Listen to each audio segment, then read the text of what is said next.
কটীয়াতলী বৰলুইত বাৰ্তাৰ কাৰ্যালয়ত উপস্থিত অসম সাহিত্য সভাৰ নগাঁও জিলা সমিতিৰ বিষয়ববীয়াসকল।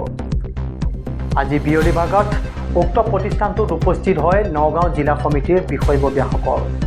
উপস্থিত থাকে অসম সাহিত্য সভাৰ নগাঁও জিলা সমিতিৰ সভাপতি ঠগীত মহন্ত, প্ৰাক্তন সভাপতি নগাঁও জিলা সমিতিৰ পৰাণ কুমাৰ বৰুৱা, সম্পাদক নগাঁও জিলা সমিতিৰ ৰেৱত কুমাৰ হাজৰিকা, কাৰ্যালয় তথা সচিব নগাঁও জিলা সমিতিৰ অধৰ শইকীয়া, আহ্বায়ক প্ৰচাৰ উপসমিতি আৰু সম্পাদক ৰণাঙ্গন কাকতৰ Mintu Das.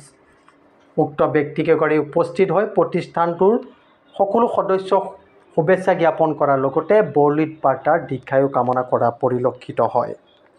News desk report, Borluit বাৰ্তা।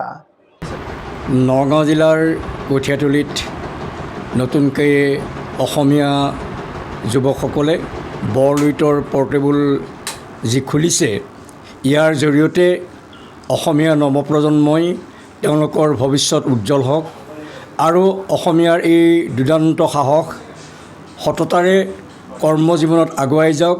তাৰ কাৰণে আমি নগাঁও জিলা সাহিত্য সভাই তেখেতসকলৰ সকলোৰে প্ৰতি সুস্বাস্থ্যৰ দীৰ্ঘায়ু কামনা কৰাৰ লগতে বৰলুইত এই অনুষ্ঠানতে সমগ্ৰ অসমক আৱৰি ধৰি ৰখাৰ কাৰণে যি প্ৰচেষ্টা, যি ঐক্য আৰু সংগতি ইয়াৰ জৰিয়তে ৰক্ষা হওক, আমি নগাঁও জিলা সাহিত্য সভাই তেখেতসকললৈ পুনৰ শুভেচ্ছা জ্ঞাপন কৰিছোঁ।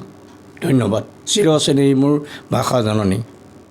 বৰলুইত বাৰ্তাৰ যি যাত্ৰা, এই যাত্ৰালৈ আমাৰ শুভেচ্ছা থাকিল আৰু আশা কৰোঁ এই যাত্ৰাই এদিন অসমৰ যাত্ৰা হওক, অসমীয়া ভাষা সাহিত্য সংস্কৃতিৰ বিকাশৰ এখন মঞ্চ হওক, এয়াই কামনা কৰিলোঁ।